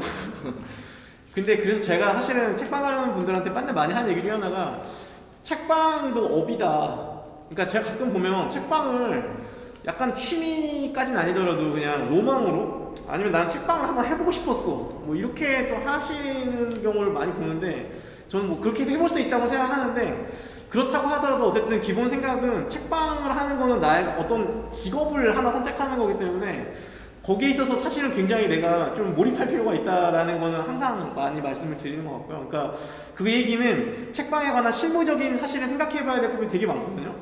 근데 이 실무적인 부분도 저는 좀 미리 많이 공부를 알아보면 좋겠다는 생각을 많이 해요. 아주 기본적인 걸 모르고 시작하는 분들도 제가 많이 만났거든요.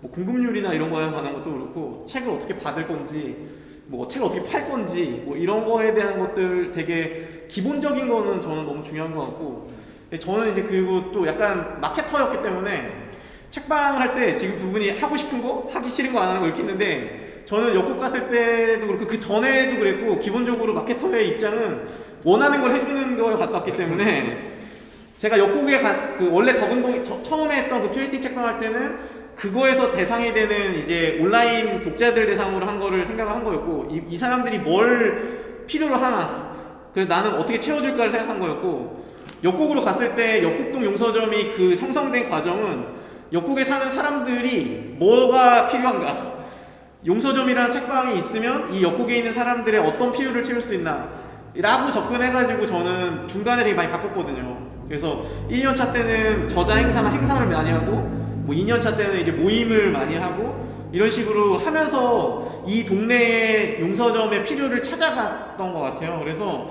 내가 정해놓은 거를 사람들한테 하는 것도 가능하지만, 반대로 생각해보면은 이제 선생님께서 하시려는 책방이 어디에 위치하고 거기에 어떤 사람들이 살고 있는지는 모르겠지만 그곳에 맞는 그 책방이 되는 것도 되게 중요하다라는 생각을 합니다.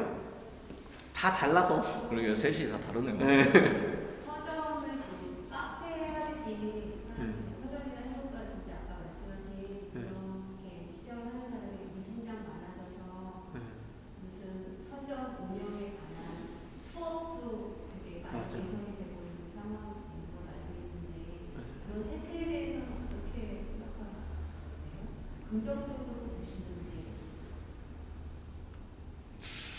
전 서점학교가 어떤 커리큘럼으로 운영되는지는 모르겠지만 서점학교가 만약에 서점 실무와 관련된 교육을 하는 것이라면 그건 충분히 의미가 있는 거라고 생각합니다. 그러니까 왜냐하면 예를 들어서 엑셀을 한 번도 다뤄보지 못한 엑셀을 모르는 사람이 서점을 한다는 건 거의 불가능해요. 아무리 작은 규모를 하더라도. 만약에 엑셀을 전혀 모르는 사람이라고 하면 서점을 하기 위해서는 실무적으로 엑셀은 기본적으로 다룰 줄 알아야 되고 그런 걸 배울 필요성들은 있죠. 그러니까 서점도 하나의 장사이기 때문에 그냥 책을 좋아해서 좋아하는 책을 추천하고 전시하는 것 그 밑바탕에 깔려있는 아주 복잡한 생태계와 흐름에서 요구되는 실무들이 있어요. 그러니까 뭐 아주 단순하게는 회계 문제부터 해서 그다음 홍보는 어떻게 할 것인가, 운영은 어떻게 할 것인가, 그리고 아까 용님께서 잠깐 말씀해 주셨지만 혼자서 완벽하게 운영하는 게 아니라 또 사람과 다른 사람과 같이 협업을 하든 아니면 고용을 하든 이런 문제가 있기 때문에 그럼 진짜 노동 관련된 법률 상식도 있어야 되고요. 그러니까 아르바이트생을 쓴다고 하면 또 지켜야 될 기본적인 것들이 있고 뭐 세무적인 것과 관련된 기본 지식도 있고, 그러니까 아무리 겉에서 보기에 가게의 규모가 작아 보인다 해서 큰 규모의 서점을 하는 것과 작은 서점이라고 해서 일이 줄어드는 건 아니에요. 똑같이 회계 업무, 고용과 관련된 일들은 크든 작든 똑같이 있는 거죠. 근데 이제 작은 서점이 가장 힘든 건 대형 서점들은 그게 업무 분장이 돼서 각각 나눠져 있지만 작은 서점은 한 명이 그걸 다 할 줄 알아야 된다는 게 가장 큰 어려운 점이고, 그래서 서점학교에서 그런 실무들을 배운다고 하면 저는 당연히 서점을 창업하기 전에 실무를 배우는 건 당연히 필요하다.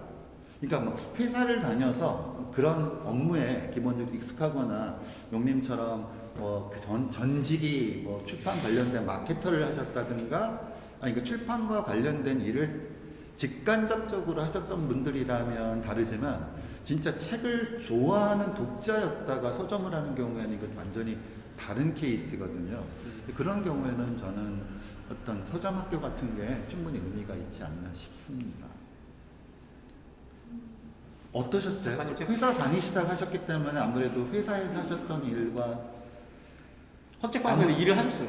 헌책방에 일을 나오시게 하셨다고요? 저는 전공 자체가 그 컴퓨터공학과 출신이라서 이게 좀 애매한 건데 세상 물정을 잘 모르고 선생님이 세상 물정 사회학을 빨리 써주셨더라면 제가 봤을 텐데 세상 물정을 몰라가지고 또 헌책방 돌아다니다가 제가 좋아하고 자주 다니는 헌책방에서 직원으로 일하다가 제 이제 가게를 차린 건데 그때 뭐 회계 프로그램이라든지 이런 거를 서점 학교가 있었던 것도 아니었고 그때는 2007년이라 지금으로부터 15년 전인데 아무것도 없었어가지고 내가 할 줄 아는 게 뭐냐 컴퓨터 프로그래밍인데 엑셀이라든지 이런 뭐 재고 프로그램 이런 거 그런 게 이미 있다는 사실도 모르고 그걸 제가 프로그래밍을 해가지고 쓴 거예요. 그래서 제가 공교롭게도 지금 서정학교가 꽤 뭐 횟수가 많이 늘어났는데 1회차 때 제가 강의를 했었거든요. 그래서 그때 많은 분들이 오셔가지고 듣고 가장 강조했던 점이 선생님 말씀하신 대로 그런 실무적인 부분이었어요. 실무적인 부분이 해결이 돼야 거기서 뭐 이제 북 큐레이션을 한다든지 많은 분들이 뭐 북 큐레이션 어떻게 하는가 이런 거에 대해서 굉장히 관심이 많으신데 사실 일을 하다 보면 굉장히 부차적인 거거든요. 실제 현실 세계에서는 세금 신고라든지 뭐 이런 경우 굉장히 복잡하기도 하고 운영상에서 그런 것들이 굉장히 갖춰져 있다고 생각이 들어요. 서정학교에서도 아마 지금 그런 부분을 자세하게 배우지는 않더라도 강조를 많이 하고 있는 걸로 알고 있어요. 그러니까 이게 뭐 서점 학교도 있고 여러 서점들에서도 서점하는 법을 많이 알려주잖아요. 저도 이렇게 이제 보고 있으면 기본적으로는 저는 더 많이 하면 좋다고 생각해요. 그러니까 더 많은 사람이 다양한 방식으로 서점을 시도하고 다양하게 실패하고 거기에서 또 다양하게 또 좋은 사례들이 나오면 제일 좋다고 생각하는데 근데 개인적으로 좀 보면서 우려하는 거는 이런 프로그램들이 대체로 시작하는 법을 많이 알려줘요. 책방을 시작하는 법. 그래서 책방을 시작하려면 이런 거 알아야 되고 이렇게 하면 시작할 수 있어를 많이 해주는 것 같아요. 개업까지 해주는 것 같아요. 사실 책방은 문 열기 쉽거든요. 생각보다 돈이 안 들어요. 인테리어도 별로 안 들고 뭐 책 좀 사고 특히 독립출판물을 하면은 돈을 거의 안 쓰고도 책방을 만들 수 있거든요. 다 위탁으로 그냥 들여올 수 있어가지고 근데 사실 더 중요한 거는 지속하는 거잖아요. 우리가 책방을 만드는 게 중요한 게 아니라 이 책방을 잘 운영을 하고 그렇게 해서 그 책방이 시간이 갈수록 점점 더 좋아져야 되잖아요. 근데 이게 시작하는 것만 알면은 일단 시작하면 막상 그렇지 않거든요. 이제 말씀하셨던 여러 가지 문제들이 발생하면 점점 힘든 시간들이 쌓여가다가 2년, 4년쯤 됐을 때 이제 하나둘 사라지기 시작하거든요. 그러니까 좀 저는 지금도 계속 그런 것들이 반복되고 있는 것 같기도 하고요. 그리고 보이는 일이 있고 보이지 않는 일이 있는데 보이지 않는 일이 사실 되게 중요한 게 많은 것 같아요. 예를 들면 뭐 데이터를 관리한다거나 사실 저도 컴퓨터공학과 출신이라서 유성관 대표님이랑 비슷한 게 많은데 저 같은 경우는 용서점 시작해서부터 지금까지 모든 데이터를 다 갖고 있거든요. 첫날 첫 번째 주문하신 분부터 지금 오늘까지 주문하신 분들께 다 남아있거든요. 근데 이런 것들이 사실 되게 중요한 것 같아요. 그런 이 일을 해나가는 데 있어서 우리가 어쨌든 책을 팔아서 수익을 내서 책방을 운영하는 거니까 그 아까 큐레이션도 보여지는 그 큐레이션의 예쁨이 문제가 아니라 이 큐레이션을 해가지고 어떻게 독자들한테 설득이 됐고 그렇게 해서 이 큐레이션이 몇 권의 책이 또 판매가 됐는가 그럼 다음번에 어떻게 더 잘할까 뭐 이런 어떤 일종의 구체적인 데이터로 숫자로 책방이 실제로는 운영되는 거 아닌가 그렇죠. 그런 생각을 합니다. 저도 헌책방이긴 하지만 그런 데이터들을 다 가지고 있어요. 그래서 손님 그 헌책방 같은 경우는 특히나 어떤 한 손님이 책을 많이 사가는 경우가 되게 많거든요.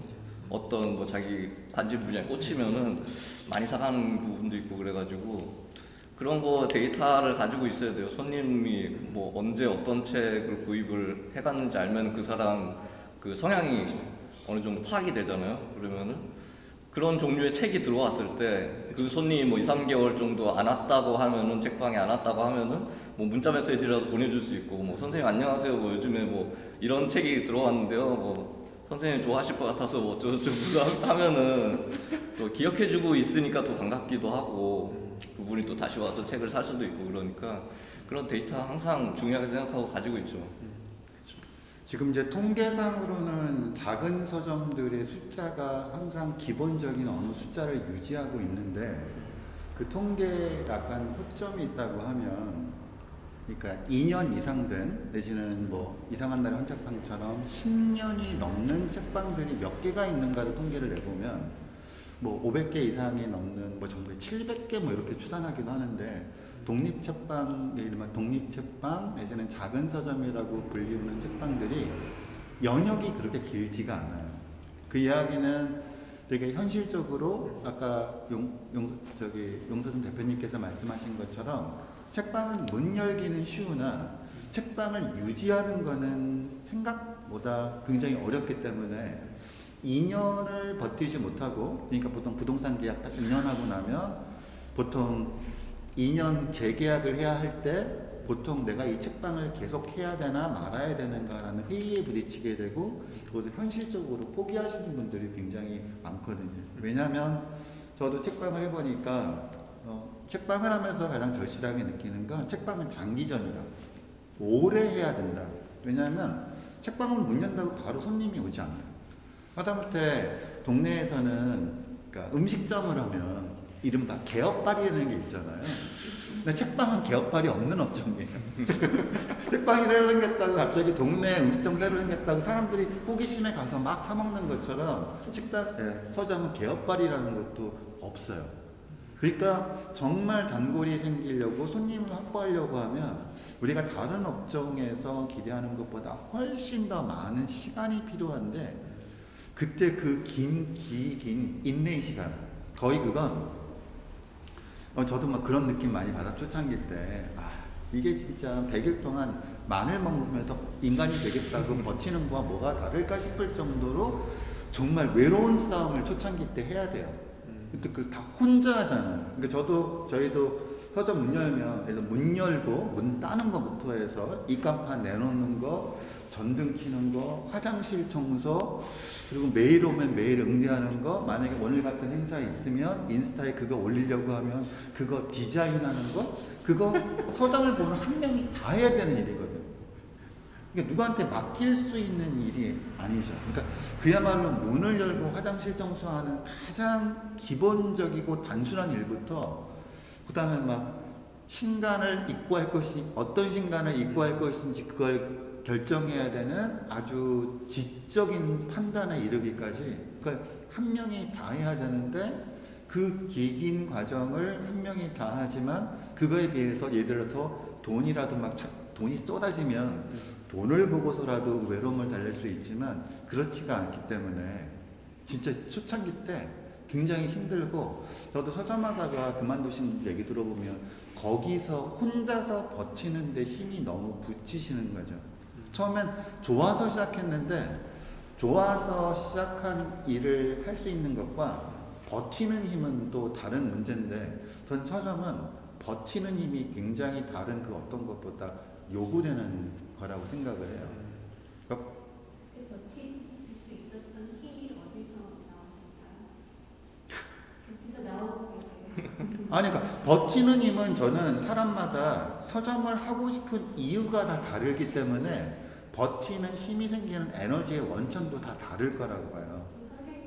저 같은 경우에는 학교에 있는 게 답답하고 제가 캠퍼스 안에서만 할 수 없는 게 있으니까 저는 서점에서 얻는 기쁨이 제가 서점을 버틸 수 있는 힘이 되는 거고. 그러니까 제 케이스는 다른 서점에 적용할 수는 없어요. 저는 학교에 업이 있으면서 캠퍼스에 갇혀있는 학자가 되기 싫어서 캠퍼스 외부에 공간이 필요했던 사람이고 그래서 저는 그거로 저한테 버티는 힘은 그거지만 이게 만약에 진짜 업인분들한테 제가 버티는 힘을 가지고 당신도 이렇게 버티셔라고 못하죠. 그러니까 그분은 또 다른 케이스의 서점은 버티는 힘이 원천이 다른 데 있을 테니까. 다 다르죠. 그렇죠. 근데 버틴다는 단어가 사실은 버티는 거잖아요. 그러니까 그게 이제 주업과 부업에는 그 차이가 있는 것 같아요. 그러니까 예를 들면 저 같은 경우 뭐 당연히 윤성근 작가님 마찬가지일 것 같은데 저 같은 경우는 여기서 어떻게든 살아남아야 되니까 버티는 거죠. 그러니까 버틴다라는 게 뭐 이렇게 버텨낸다가 아니라 뭐 사실 다른 선택지가 없었어요. 저는 그냥 용서점을 해야만 하는 상황이고 이 용서점을 통해서 수익을 만들어서 저의 삶과 또 다른 비용들이 나가야 되기 때문에 용서점을 해야 되는. 말하자면 잘된 장사로 업종을 변경한다든지 뭐 국가 카페를 한다든지 뭐 이런 식의 그거는 이건 이제 서점 어떻게 운영하느냐랑도 연관된 얘기긴 한데 저는 저 용서점하면서 제일 많이 들은 얘기 중에 하나가 커피 팔아라거든요. 용서점도 커피 팔아라. 용서점이 카페처럼 약간 느낌이 있어가지고. 근데 저는 그거에 있어서 한 번도 흔들리지 않았던 게 제가 잘하는 거에 집중해가지고 이걸 해도 될까 말까인데 제가 모르는 영역을 넣어가지고 섞으면 이건 분명히 둘 다 망한다라고 생각해서 제가 잘할 수 있는 거에 저의 에너지를 다 넣어서 근데 이렇게 해도 안 될 수도 있잖아요. 근데 제가 잘하는 걸 해도 그래서 안 되면 정말 어쩔 수 없는 거고 근데 다행히 제가 잘하는 걸 해서 어쨌든 버텨진 거죠. 근데 저는 그게 어떻게 버티느냐가 중요한 것 같아요. 그러니까 내가 여기에 내가 잘하는 거를 최선을 다해서 해서 버텨내면은 다 좋은 거고 그렇게 해서 안 되면은 안타깝지만 버티지 못한 건데 만약에 좀 애매하게 해가지고 이게 무너지면 착각할 수 있는 거죠.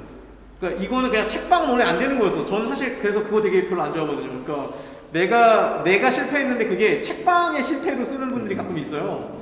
그러니까 책방은 원래 안 되는 업이야. 자기 한 2년 정도 해보고 안 된 다음에 이제 책방은 이렇게 해서 안 되는 거야. 이렇게 얘기하기에는 과연 내가 거기에 얼마나 최선을 집중을 했는가 뭐 이런 것도 생각해보게 되는 거예요.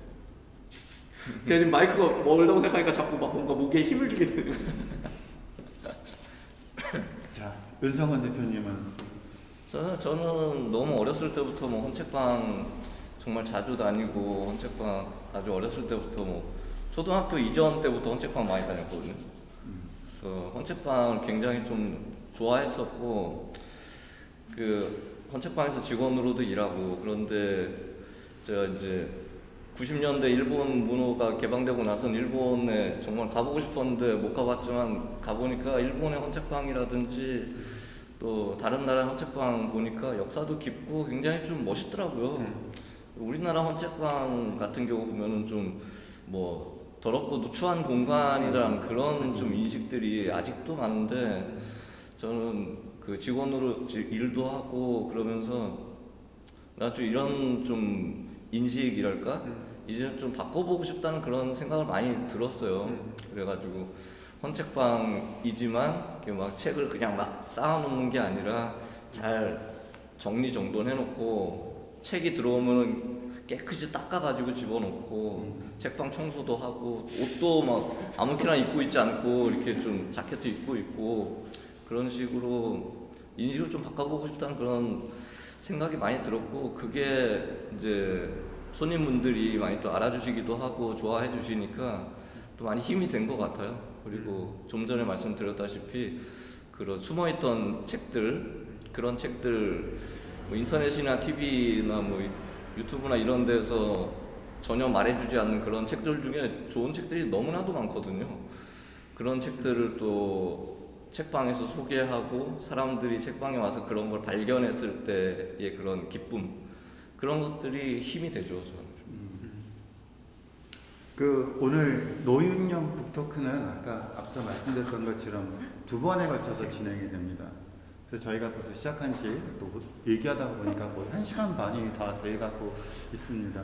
오늘은 주로 하다 보니 각 서점이 어떻게 만들어졌고 지금까지 어떤 경험들을 해왔고 그 지금까지 과거부터 현재까지 있었던 일들에 관해서 이야기했었다면 저희 2번째 노윤영 북토크에서는 앞으로의 서점의 미래는 어떻게 될 것인가 또 각자 또 꿈꾸고 있는 보다 더 발전된 용서점 보다 발전된 이상한 나라의 헌책방 보다 한 발자국 더 나아간 니은서점에 대한 꿈도 있을 것 같고 근데 그 사실 혼자서 개척하기보다 사실 저희들끼리 어떤 연대 어떤 아이디어를 서로 교환하는 것도 매우 중요할 것 같아요. 그래서 저희 2번째 북토크 때는 미래를 여러분들과 함께 이야기해보는 자리가 되었으면 합니다. 그래서 이제 2차 노인형 북토크를 예고해드렸고요.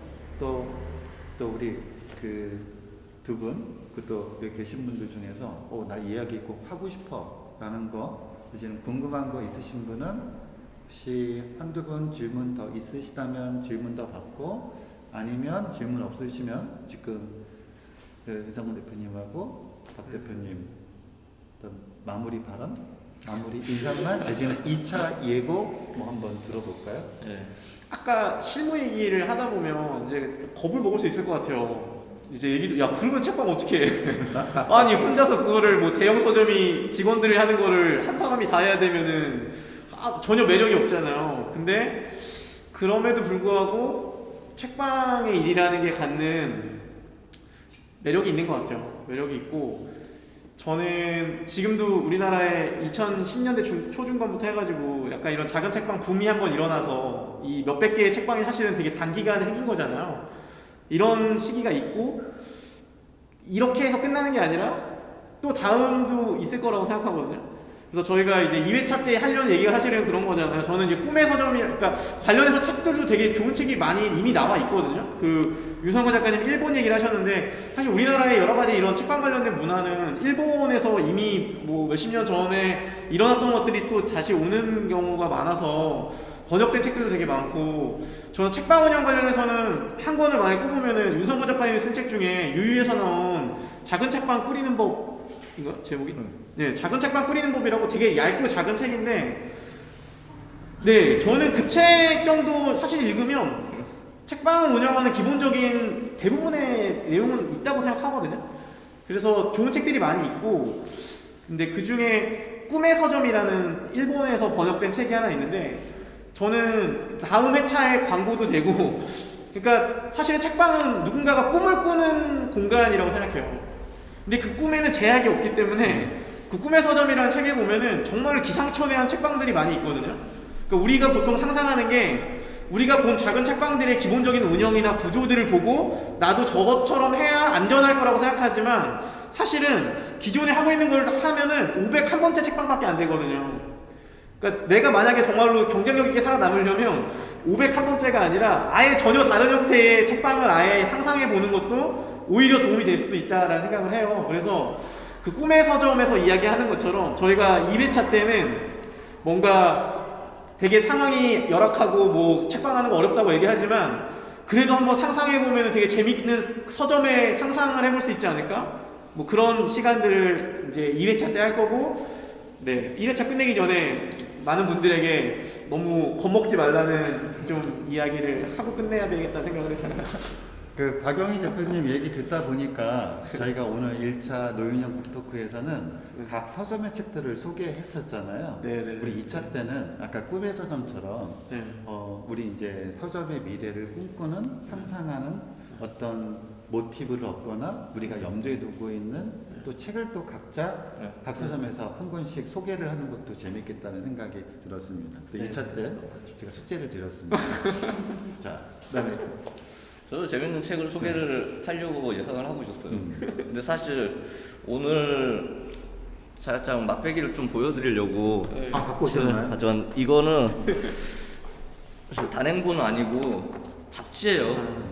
일본 잡지인데 지금 제가 갖고 나온 거 뽀빠이라는 잡지인데, 어떤 단행본 같은 경우는 누군가가 한번 써가지고 뭐 1년이면 1년 이렇게 써가지고 엮은 거잖아요. 그래서 그 어떤 경우에는 쓰는 동안 이미 최신 정보가 아닌 거예요.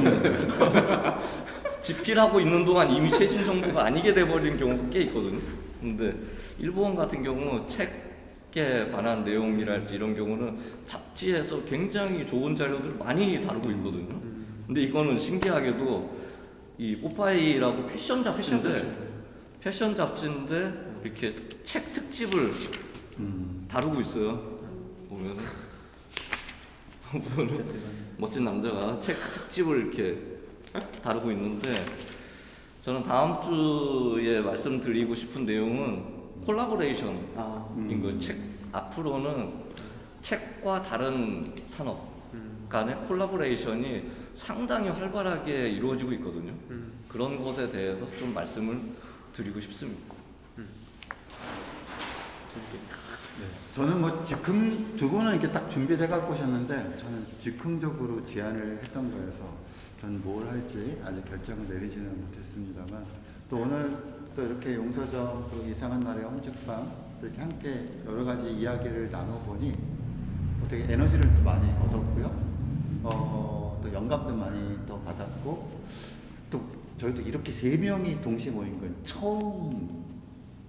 그렇죠. 이렇게 모인 적은 없었지만 또 이렇게 두 분 또 만난 적은 있지만 이렇게 세 명이 모인 경우 또 처음이어서 사상 초유입니다. 네. 그리고 또 사실 서점 주인들이 남자가 서점 주인인 경우가 그렇게 많지? 제가 알고 있는 있긴 있는데 잘 이렇게 안 보입니다. 네.